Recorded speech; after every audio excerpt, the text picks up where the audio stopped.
Good afternoon. Welcome in to the weekend recap presented by True Sun Exteriors and Interiors after a really quiet weekend. Honestly, not that much happened around Mizzou, but look, we are here every Monday. And we always manage to make it last 30 minutes, and we will do so again today. We do have a few things to talk about. We'll do that momentarily with Mitchell Forde will join me in just a minute, but do want to remind you guys all year long, and at least for 1 or 2 more weeks, this show is being brought to you by True Sun Exteriors and Interiors. They have been voted the best home remodeling company in Columbia by Inside Columbia Magazine. I would vote for them as the best home remodeling company anywhere around Columbia, but I will admit to not having done a lot of research about those companies in Mexico, Boonville, New Franklin, or similar places. But True Sun Exteriors and Interiors is your place to go if you need anything done on your house. This is really the time to start booking for the spring because they do get backed up and they have a lot of people that want to use their services and demand their time. So you got to give them a little lead time. Get that done now. You can give them a call at 573-442-7292 and get on the books for whatever your home improvement project may be. We're going to add Mitchell Forde to the conversation now. And, Mitch, let's just start here. On a scale of 1 to 10, Missouri and Missouri fans should be how angry about the fact they're playing Army in the Armed Forces Bowl? I would say like a 3. We'll say 3, maybe 3.5 if you. And they can be angry about also the fact that it's at the same time as bragging rights. Although I know that will just spawn a lot of jokes about, wait, what? We have a basketball team? Why would anyone watch that? So I think that's probably the thing that the university would be a little bit more upset about. Like it's a little bit of a bummer. And I know you've mentioned this, like. Yes, Missouri's 6-6, so it doesn't have a lot of room to complain. But it did, if you were to rank the SEC teams in order of standings, it would have finished ahead of South Carolina and Florida because it beat them head to head. So it kind of would have been nice to have that tiebreaker and go to the Bulls with SEC ties. At the same time, and that also comes with playing better opponents. At the same time, you're a 6-6 team that kind of squeaked into bowl eligibility and had, averaged like 44,000 people per home game. Like, these are the things that's going to happen. At least it's not like the Christmas Day bowl game or the one in Detroit. I feel like it also could have been worse. Yeah, a couple of bullets dodged when Brett McMurphy tweeted out those matchups yesterday. Thank goodness we weren't messing with that. And look, I'm with you. I mean, for the people who say, hey, it's another game and I get to see my team play and want to make a thing of it being against Army, which is, a historic program and obviously kind of a different deal than most D1 football programs. That's great. This game doesn't do much for me. Anytime there's a bowl game, my hope is like, hey, let's get an interesting team, a fun opponent that you wouldn't normally see on the schedule. And you wouldn't normally see Army on the schedule, although you will if you wait around until 2029. But I don't know. There's just no real upside to it for me. I mean, it's almost the worst case scenario because Army is a team, they're favored. They can beat Missouri easily. They've shown they can beat Power 5 teams, but by beating Army, you just don't get much out of it. You finish 7-6 and that counts for something and all that, but I just don't, it just doesn't really get my juices flowing. I am excited though that if a game is going to start at 7:00, that it's against the team that's going to throw like 2 forward passes all game. And so, like, there's actually a legitimate chance this game could end by 10 o'clock. It could be under a 3-hour football game, and that never happens. It could, but yeah, I also swear that college football games are contractually obligated to go 4 hours because we always see it's like every game that starts off at a great pace. I'm like, oh yes, this game's going so fast, and then some weird thing will happen that'll take like 20 minutes or like a rash of injuries or something like that. So I wouldn't get your hopes up. But I did look today. Army is averaging, I think, 8 forward passes a game. So, and the way Missouri's been playing, it might not pass the ball a ton either. So it could be a lot of running, could be a fairly quick game. I do kind of wonder if the spread, like the computers or whoever figures these things out, obviously looked probably it factored in, Army is second in the country in rushing, and Missouri is still somewhere in the 120s in rush defense. But Missouri's run defense has been a lot better. Granted, it hasn't seen anything like the triple option, but like certainly I give Mizzou about a 50% chance to win, if not a little bit more. I don't think it's like some daunting task, but as you mentioned, that also doesn't do a lot for you in terms of, credibility and momentum going into the offseason. It does do a lot for Eli Drinkwitz, though, who can't be too upset about playing a non-Power 5 team when he has the ability to get a 1-year contract extension just by winning the game. Yeah, I always bring the give a damn factor into bowl games, and I just don't see how this game gets Missouri players excited. Yes, it's a game, and I understand the angry people out there who are going to say, well, every game they should care. Yes, they should care. I get it. But I watched Missouri play Navy, and those players didn't care. They weren't up for it. I watched Missouri play SEMO this year, and I don't really think they were up for that one. Army is not SEMO, but you get the point. There's just the players are human beings too, and whatever. The game is what it is, and we'll cover it. It did kind of make me think back to 2 years ago when Missouri was looking for a coach and Jeff Monken's name came up. And like and this was not exclusive to me. Other people were told the same thing when they asked around, but I don't get it. Why is Jeff Monken, why is he a candidate here? He's a triple option coach and always has been. And we were consistently told, well, he wouldn't run the triple option here. Well, okay, do you bring Roger Clemens in and tell him not to throw fastballs? I don't get it. What are we thinking here? And Jeff Monken's name has popped up for a ton of jobs, and he hasn't taken one. I actually thought it would have made sense for KU, because a team that has to do something different because you're not just lining up and beating people unless they're Texas. But, I don't know. That one was so weird to me and didn't make any sense. Yeah, I assume Army will be pretty motivated, but they also probably care more about their game that they still have to play this week. So, I guess technically less prep time. I don't think Missouri's going to be super jacked up. I wouldn't be surprised if they care enough. Most of this roster hasn't played in a bowl game before, so you have that. At the time of the Navy game, the Mizzou was perennially going to better bowl games than this. It's been a few years since they've been to a bowl game, so there's a little bit of a motivating factor there. As I mentioned, Drinkwitz should have plenty of reason to have his team as motivated as he can because he's got a financial incentive to do so. But yeah, ultimately, it wouldn't surprise me also if there's just not a ton of passion going into this one, but we'll see. Yeah, and hey, 7-6 is better than 6-7, and winning is better than not winning, and Missouri's already going to have at least one loss on that night in all likelihood. So it would be good for the fans and for the team if Missouri wins that game and all that. Brett wants to know if Mizzou can provide tickets for Dallas area recruits for the bowl game. They can't because it's not a home game. I'm guessing there will be tickets available should Dallas area recruits want to buy them. I've always thought that the idea that, hey, we play a bowl game in an area we recruit, are recruits watching the Armed Forces Bowl? Are they going, hey, tickets are $30. I'm going to go hang out and watch Mizzou Army? I really don't think so. I think it's an incredibly overrated part of a bowl game. I kind of do too. Yes, you're around for a few days leading up to the game, and so maybe you could say we're visible in the area, and guys will see Mizzou and be but also, there's a lot of bowl games in the Dallas area, and I don't know that the Armed Forces Bowl really ranks that high in terms of cachet. So, yeah, I don't think it really does a ton on that front. There are a lot of Mizzou alums in the area who I guess maybe will, want to watch the team play in person. But also, again, it's the Armed Forces Bowl. It's not like it's the Cotton Bowl.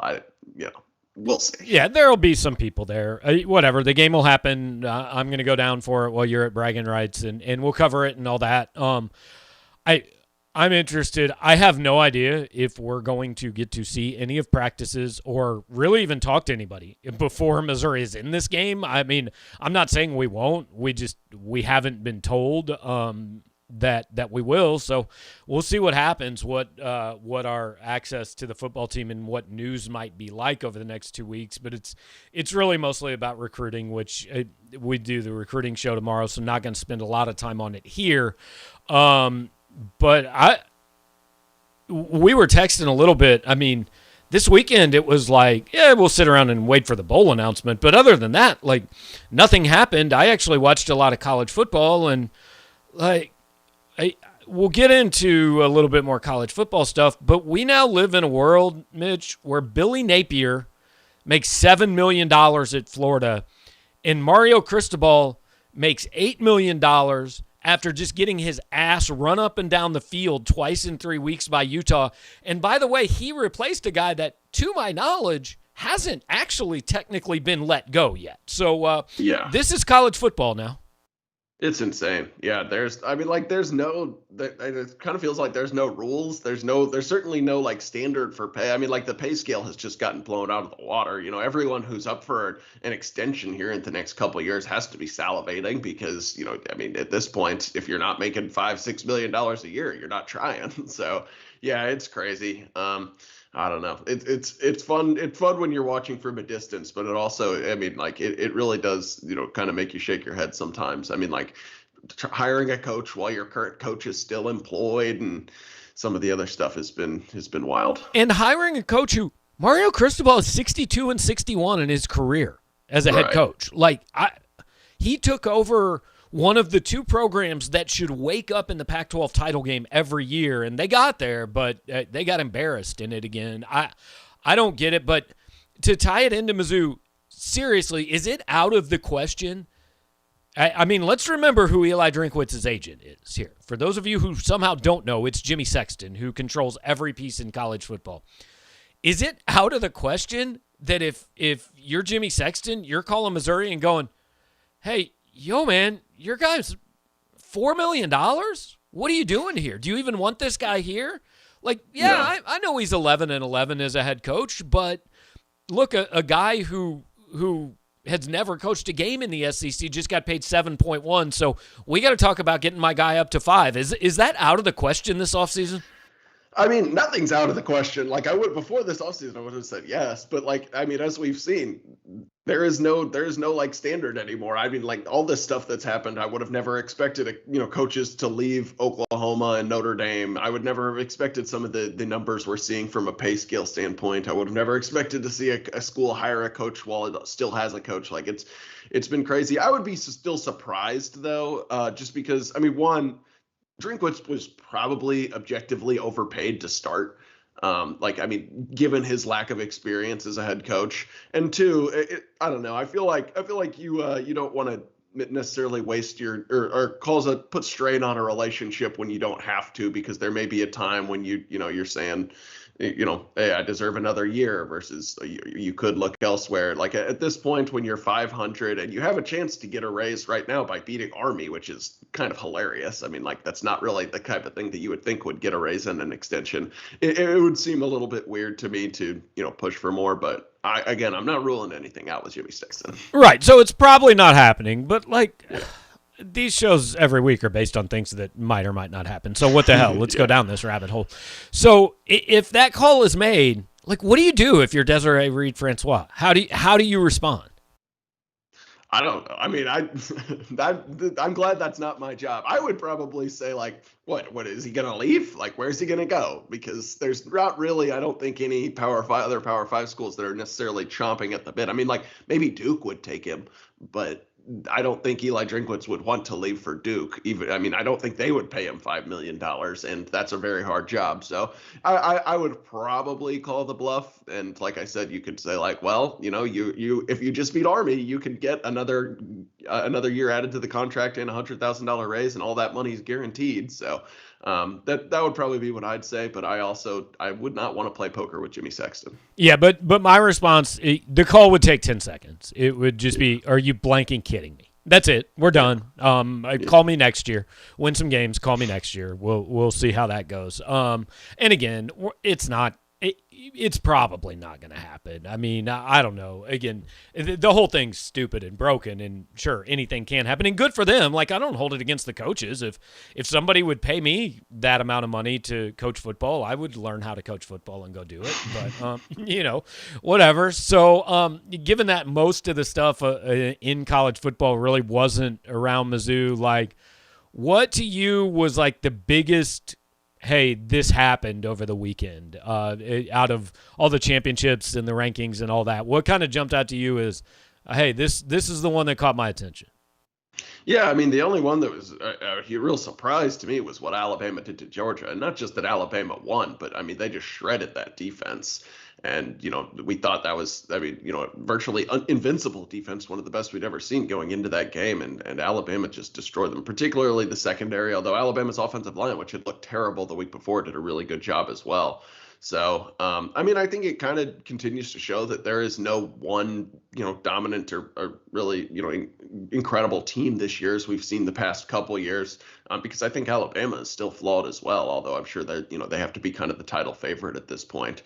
But yeah, I mean, to go from where we were a week prior, where Alabama was just surviving against Auburn, and you change like any one of like three different plays, and they are eliminated from the playoff contention probably by losing that game. Although if they went on to beat Georgia, maybe not. But to then have them now be the number one seed and the title favorite was that was pretty eye opening.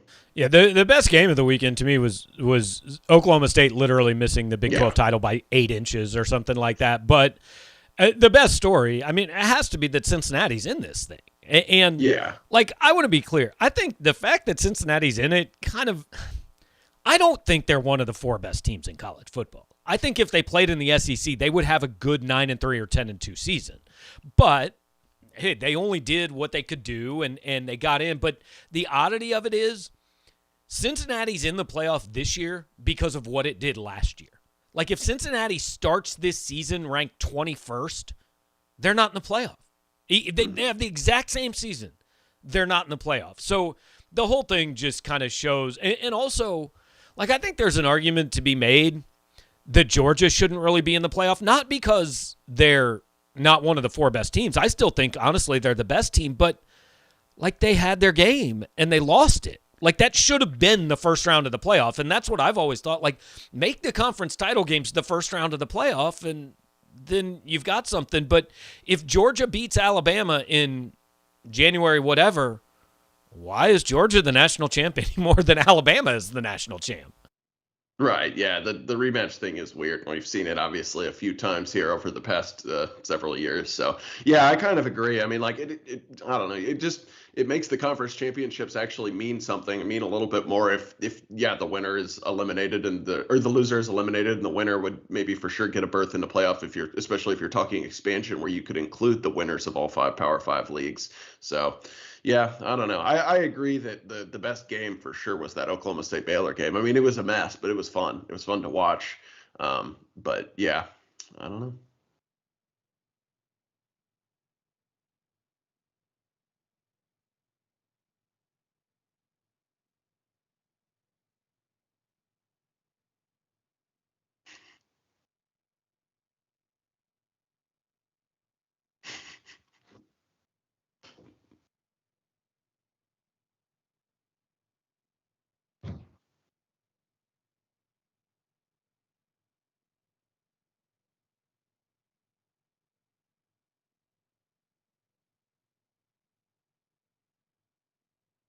I just realized I've been on mute this whole time, so hopefully anybody besides you heard me, but probably not. But anyway, I mean, with offensive and defensive coordinators, at least we've heard of some guys. With tight ends coaches, we don't know, man. He's going to hire somebody, and I will. He can be here 4 years, and I can have no idea if he has done actually a good job or not. Right. Yeah. I mean, I don't even know who the interim's going to be for the bowl game or who they promoted to go in his spot and recruit right now. Like, much less who they're going to hire to fill the spot. And Eli Drinkwitz said yesterday, like, that's really not even on his radar until after the bowl game. So, unfortunately, we do not have a tight end coach hot board for you all. Yeah, and I'm pretty sure that somebody is on the road recruiting for him. Because this has happened before where somebody leaves or loses a spot, and then. But somebody, like, they can make somebody a designated recruiter and is on the road. I have asked who that is and gotten no response, so I have no idea who it is. I am sure they have a 10th person out recruiting this week. But as far as a full-time replacement, like, that won't happen until minimum after the bowl game. And there's a chance it doesn't even happen until after, the coaches' convention, which follows the national title game, and then the late signing period and all those things. Let's see. Magic Man says, I hope that Mizzou tries to grab somebody off the staff of LSU or Notre Dame for the position, mainly for recruiting connections.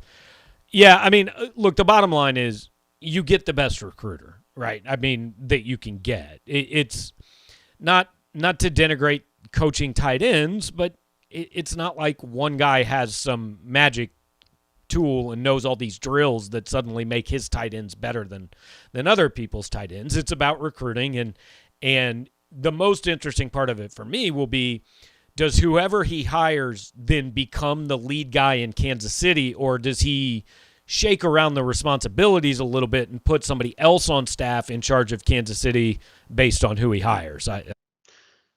Yeah, I mean, I would guess that Eli Drinkwitz doesn't even know the answer to that, because it kind of depends on who he eventually hires. You know, if it's someone who has a connection to a specific area, maybe he's the lead recruiter there, or maybe they stick him in Kansas City or whatever. I just think it depends. But yeah, recruiting will be the primary thing there, and he may promote someone else to recruiting coordinator, but obviously still hire a tight ends coach. So there's a few different ways it can shake out. And also, I mean, like, it's not out of the question that another Mizzou assistant leaves. I know that you post on the board this morning, there's chatter, not that this is like going to happen or anything like that, about cornerbacks coach Aaron Fletcher in Oklahoma. So, who knows? I mean, there's still some more movement to play out on the lower rungs of the coaching carousel. No question. And it wouldn't be a surprise if somebody leaves. Eric Wilper says LSU, Florida, and USC made huge hires and OU made a meh hire.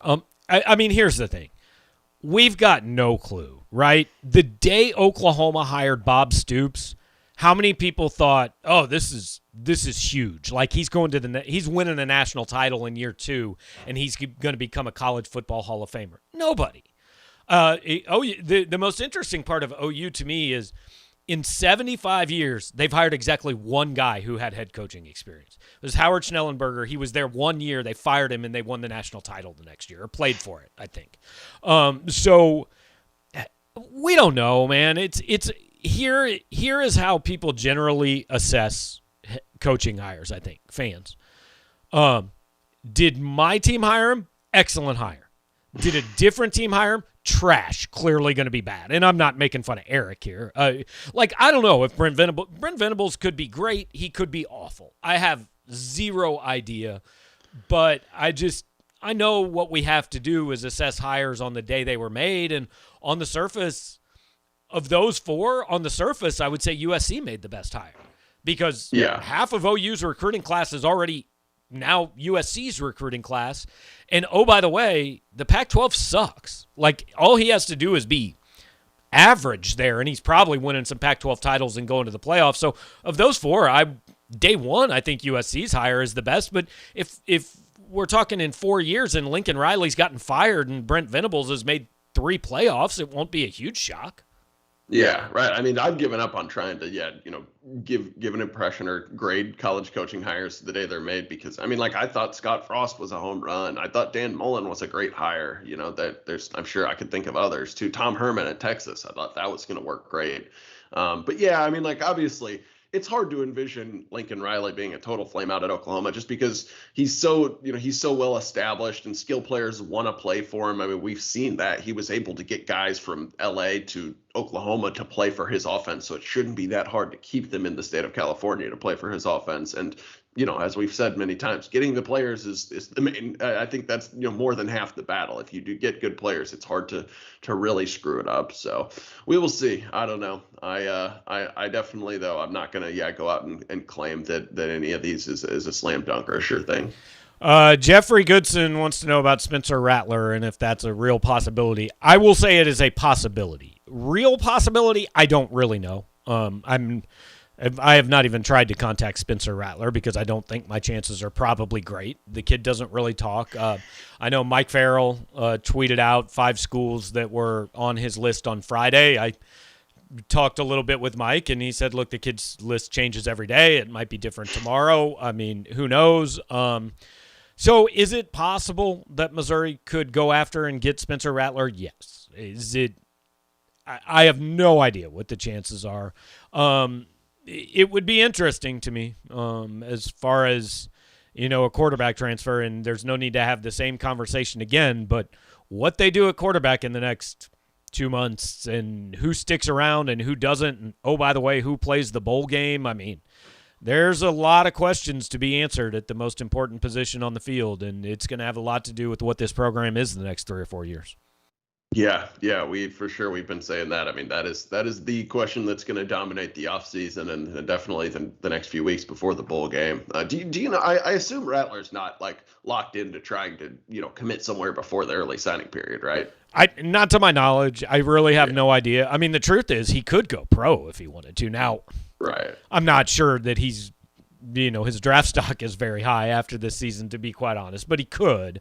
I wouldn't think he's necessarily in any big hurry, but literally the extent of what I know about his recruitment has been said in the last minute and a half, and probably I actually said more than I even know. I probably just made some crap up in there somewhere. But yeah, so it'll be interesting to see, and the transfers are going to be numerous, both in and out over the next few weeks. We're coming up on half an hour, which is generally about how long we go. So we want to dedicate our regular weekly 2 or 3 minutes to Missouri basketball. It's December 6th. I don't know the exact date the season ended, but fans' interest is dead.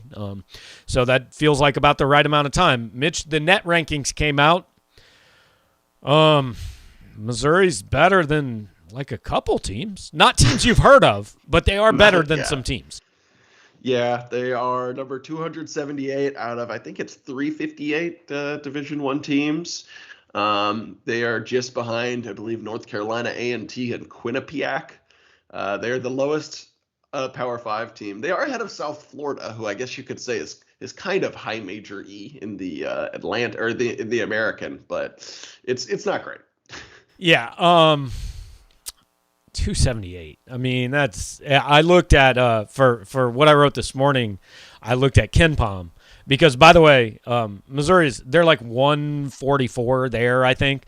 Northern Illinois, who comes in on Tuesday night, or Eastern Illinois, I'm sorry, is 340 direction straight. Yeah, 347 on KenPom out of 358. So they're very poor. Missouri is projected to win that game by 18 points. Yeah, I don't know if you've read this, what I wrote this morning, Mitch, but do you know the next game that Ken Pomeroy has Missouri projected to win? I do, because I looked at this after the Liberty loss. It's Georgia. It's the very last game. So in between, go on like a 20-game losing streak. 21. He projects them to lose 21 consecutive games. And now, look, that's not going to. Okay. I don't think it's going to happen. I'm not going to say it's not going to happen.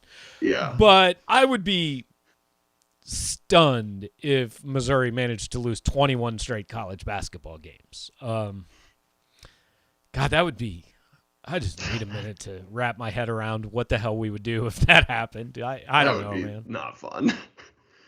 Like we would just be able to quit going, right? We could just say we're not going. I would quit going. I assume. I'm only asking your permission. So we assume Missouri will win at least one of those 21 games. But it's bad, and I don't know. It's just going to keep going, unfortunately, for quite some time. And the only question anybody wants answered is not going to be answered for quite a while, and really not even asked for quite a while. So I don't know, but we get to I know a lot of fans aren't looking forward to this, but have you ever been to Allen Fieldhouse? I'm not. No, I'm excited for that for sure. It's MUKU and Allen Fieldhouse is a good experience, or at least a memorable experience.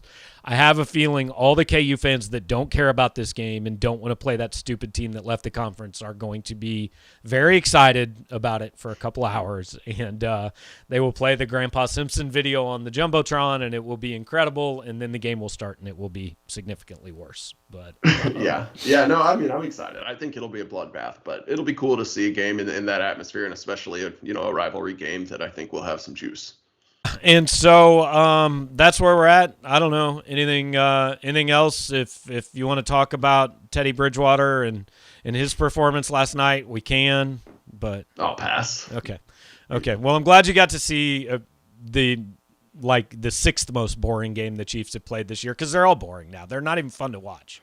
So. Yeah, that was pretty boring. It was 10-0 before the Broncos got a first down, and then they never really did anything to make you think they were going to win, but they also held the ball the entire game, so Patrick Mahomes didn't do anything cool. It was just like generally kind of a bummer. Yeah, I like their running back though. Javonte Williams, he's a good player, man. Yeah, he is. He needs to get the ball more. I actually Not last night, but like in general. I actually like a lot of their players. It just so happens that none of them play quarterback, so Yeah. All right. Yeah. Just wait. Aaron Rodgers coming in free agency, hiring Kellen Moore as head coach are going to turn it all around. Well, that will make me sad, but we'll have some off-season chatter that way. So appreciate you guys watching. We're gonna let Mitch go. Mitch, I know you're probably planning to go over and meet the Eastern Illinois basketball team for some tacos in Forestell tomorrow night before tip-off. So. Absolutely. Yeah, Ruiz Castillo. I'll be there. All right. Have a good one, man. We'll talk later. Sounds good. Mitchell Forde hanging out with us for a little while. And, look, guys, just being very honest, like we told you, not a lot happened this weekend. It was kind of Missouri got a bowl bid, but other than that, it was really the last kind of slow, quiet weekend. Missouri had a couple visitors in. We've talked about that on our message board, and we'll continue to follow up with them. But appreciate you guys hanging out with us, spending a little bit of time on this Monday afternoon. We will do this show twice more, I think. We'll do it next week, and then the following Monday will actually be, I guess, the day before Bragging Rights and the Armed Forces Bowl, and we will be at both of those in person. So we got 2 more weeks of this here for you leading up to Christmas and all that. Want to thank you for hanging out with us, and want to thank True Sun Exteriors and Interiors for being a part of it and making it possible again. They need time. They need some warning that you need something done. Don't call True Sun Exteriors and say, yo, I need you to come build a screen and porch on my house and I want it done in 2 weeks. It's not going to happen. They've got a lot of people that use them because they do really quality work, great customer service, all that. Barry and the guys will get you on the books as soon as they can. But if you have plans, if you want to get something done, honestly, if you want something done on your house for next summer, if you do want that screen and porch, if your roof needs replaced, whatever you've got going on that you need done at your house, if you want it done, in time for springtime and when the weather gets nice again and you can enjoy it, then give those guys a call at True Sun Exteriors at 573-442-7292. Great guys, big Missouri fans. They're going to take care of you. You can probably chat a little bit about, bragging rights or the KU game or whatever you want to. They certainly do keep up with Mizzou sports, and that's why they're partners of ours. So appreciate them doing that. Once again, the number is 573-442-7292. Give True Sun a ring. They can take care of all your home improvement needs. Appreciate them. Appreciate you guys. And tomorrow, I'm going to have Clint Cosgrove, Rivals.com, Midwest analyst, on our recruiting show. We're going to record that a little before 11 a.m. tomorrow. So hope you'll be able to join us live. If not, we'll podcast it. Before you leave here, hit the like button on the show, the subscribe button on the channel. And if you're listening on the podcast, leave us a nice review. We'll talk to you next time.